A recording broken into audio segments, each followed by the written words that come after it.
Makanya di pabrik saya bilang ada pembatasan air. Begitu misalnya 2 jam jalan, saya periksa, ini nggak dia nih.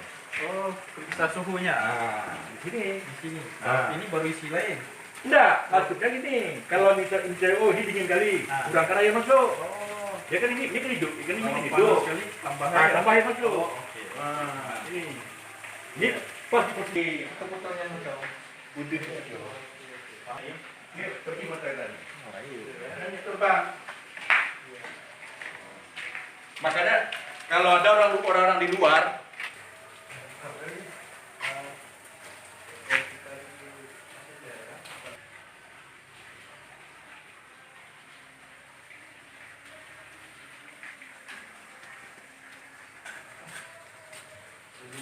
ini pendinginnya. 3 malam. Enggak, berasnya dia.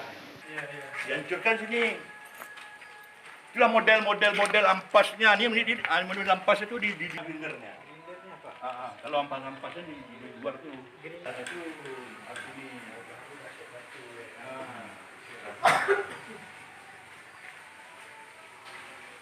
Luar biasa.